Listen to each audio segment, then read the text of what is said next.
Hey folks, it's Lindsey Huddleston back in the building. SPS, that is, with another SPS mental health moment. This time I have an opportunity to get in contact with a very impressive young lady. I know her dad, Jazzmaine, Hammond. Been knowing him.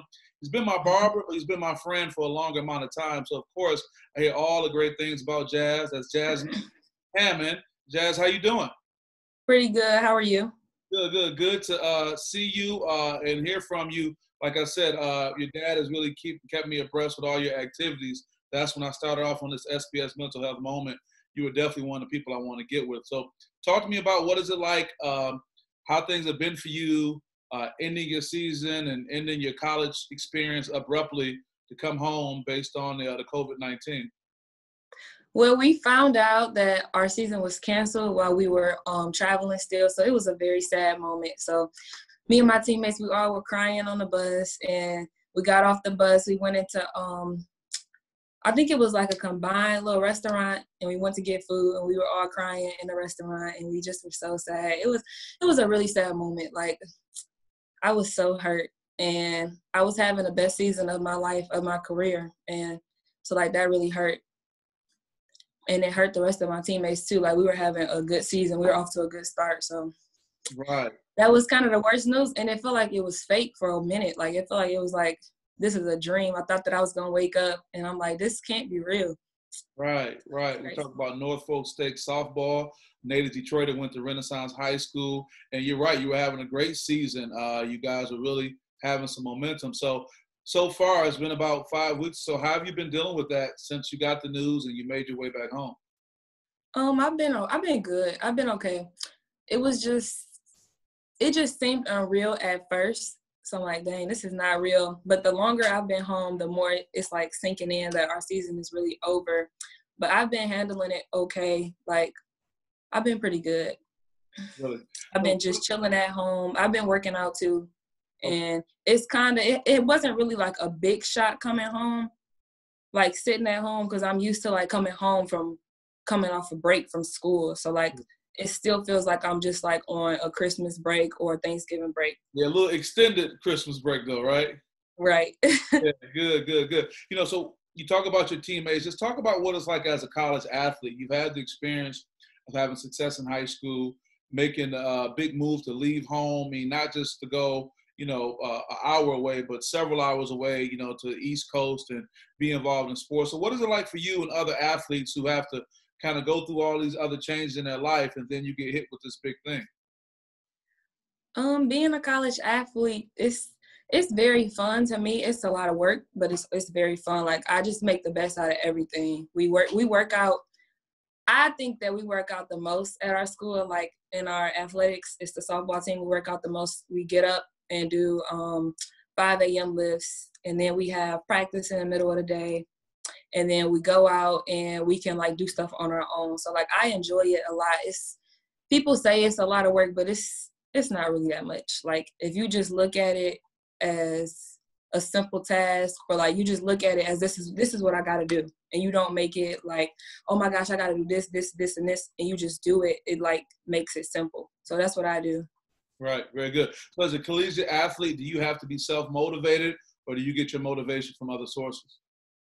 Yes, you do. I feel like I have to be self-motivated, but I'm motivated mostly because I want other people to see me and see that they can do it. So like, I want my old teammates from Renaissance to see, oh, we got a girl in college doing her thing. Oh yeah, we can do it if Jazz can do it. And I want my little brother to look up to me as well. So like, he see his sister doing something good or being a collegiate athlete. He's like, oh, if my sis can do it, I can do it too. So that's really where I get my motivation from, and just being a good role model for my cousins or my old teammates, my old friends, just being a good role model. That's what motivates me. Because I like to see people that I can learn from. Like, I like to see people who are doing a thing in college or just in the world, period. Like, it motivates me to see them doing good things. So like, I'm attracted to that, and I want to be friends with people like that. So like, that really motivates me, seeing them do their thing and seeing people that I can actually learn from and gain stuff from. Oh, wow. It's so funny. Listen to you. Sound like your dad with the cadence in your voice and how you moving your hands. No, no, I'm like, that's okay. But that's a good thing, too. You know, part of this being a mental health discussion, you know, what are some of the things you think a lot of people don't really understand what it's like for college-age students being away from home, the impact of social media, and having the ups and downs of life, not to mention something as big as COVID-19. What is it like for the mental health of a lot of young people, you think? Um, I'm like a different person. So like I don't really go through it's hard. It's hard to explain. But like I'm mentally good right now, but I know that it could be hard for some people staying at home. And I know everybody's situation is different. Like some people might not have a family that they're cool with. So I know that that could be hard for them to be around, you know, a family that they don't quite get along with. But for me, I'm okay. But it can be like a shock and just, you know, sitting in the house all day. It does get boring, but like I find tasks to do at home. Like my mind just, oh, I want to do this. Oh, I want to make this. Like the other day I fixed our patio, our back patio, and I just been Wow. building stuff and working out. And, you know, I've just been motivated by looking on Instagram. So social media for me, it's not really a bad thing for me because I see so many people doing good things on social media. So that's what motivates me. Like I'll see people doing workout videos and I'll be like, that's a good workout. Let me try it. Or like, what can I add to it? Or how can I do it at home? Mm-hmm. So like I try to figure out or like make stuff that I can do at home. So like if they're doing, like if they have a lot of equipment that I don't have, I'll try to make my own equipment or make the best of what I have. Wow, you said some really amazing things. Want to get your thoughts, and I want to go back to something you said. You talk about, you look at Instagram, for example, and what you see. Now, I would argue you probably see everything on Instagram, social media, negative and positive, but you're drawn to the positive. Because it's not like your feed is only just positive things coming in, but from what you say and how you're kind of, you know, mentally equipped, you're drawn to the positive. So for the individuals who may not have, you know, the right kind of home life, the right kind of support, first I do want to put out a resource. There's a crisis text line. So any of your friends who are watching this or anyone who sees this, they can text 741-741. And on the other end of that, somebody can respond and help them if there's a crisis they feel that they're dealing with. But, you know, I think it's interesting that you say you only see positive things. Is that a fair assessment, that you kind of block out the negative and you're not drawn to the negative and you just kind of drawn to more of the positive things? Yeah, I believe that that's something that I do. I think I do that a lot with even people. Like my dad, he always tells me, you know, like it's good to use people. Like not in a bad way. Just people think that when you say I'm using them, they think that that's a bad thing, but it's actually not a bad thing. Like I want my little brother to use me for what I'm going to help him with. So like, dang, I forgot where I was going with that. No, but you were just talking about seeing the positive on social media. Oh yeah. Negative. Mm-hmm. Right. So like even with my friends or my family members or just people in my day-to-day life, like they might not do everything good, but they do something good that I can learn from, or even the bad that they do. I see like people make mistakes and I learn from their mistakes. So like, even if it's a person that you don't totally agree with, or like a person that you don't totally like, you can learn a lot from that person, whether they do good or bad. So like, I try to just learn and just watch people and watch what their actions do, or like what their basically what they do and their actions. Yeah. No, you're fine. No, you're fine. Believe me, you're saying a whole lot more than a lot of people out here. My point being is, you know, it seems you kind of made a choice in your mind. How hard do you think it is for other young people to make the right choice when they feel that there's so many other influences out there? They don't want to be ridiculed. They're so, you know, concerned about fitting in. How hard can that be for other young people? I honestly think that it's very hard for other people. Like if you don't have a solid background and like you don't really know who you are. And I know that a lot of people, it takes us a while to actually find out who we are. And I have a good understanding for who I am, but I am still learning stuff about myself. So I feel like if you don't have that solid background of you knowing who you are and you're okay with who you are, then you will, you know, it'll be hard for you. Like I don't really care about fitting in. Like, I mean, of course I would like for people to like me, but that's like not my main thing, for people to like me, because honestly, at the end of the day, people are going to like you, people are going to dislike you, and there's nothing that you can really do about it. Not everybody's going to like you, not everybody's going to want to be your friend. So like, yeah. Where do you get that from? Like my thought process? Yes. I think I get it from my mom and my dad. Like my dad, and my mom, they always been strong on like knowing who you are and being confident and strong in who you are and being okay with it.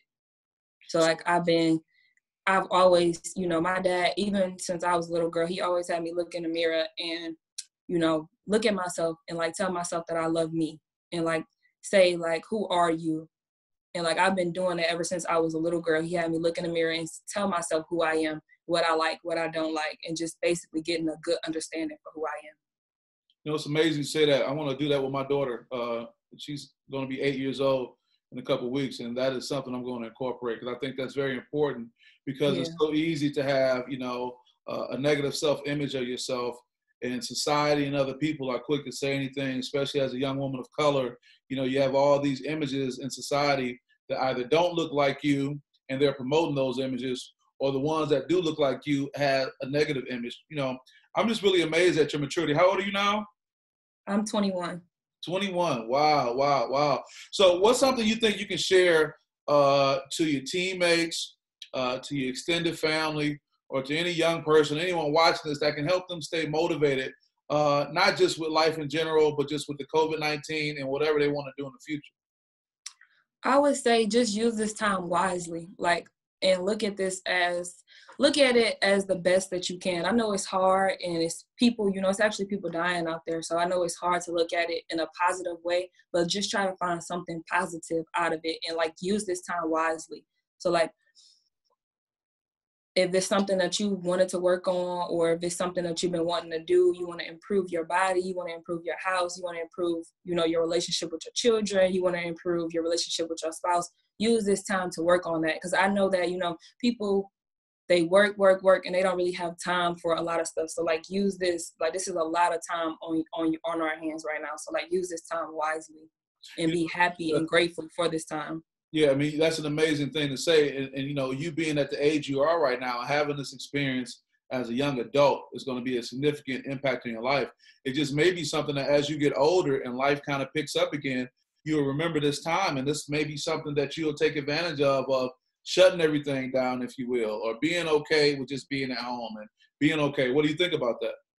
Right. I think that that's actually good that you said that, because I think some people, they're not okay with being at home, or they're not okay with just, just chilling out, or just, being to yourself for a minute and canceling out with what's going on around the world and just, just focus on you. It's not even as bad as most people are making it seem. I know it can't sometimes, it hasn't gotten to me, but it has just a little bit. I'm dang, I want to go outside. Dang, I want to see my family. And it's also hard, when I do see my family and we still social distancing and we can't hug each other. So that's hurtful for me. I love my family and I'm a very, family oriented person. So it hurts that I can't see my cousins and my friends. So that part does hurt. Wow. You know what? I'm looking at the picture of your family in the back, and your dad's my guy, so I can always jack. But you guys look like the Black Brady bunch right now. Really good.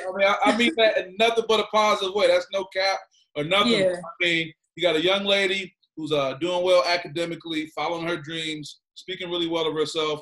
You have an intact family right there, and you see the imagery, and I think that's very, very positive. So I guess before we missing one person too, though.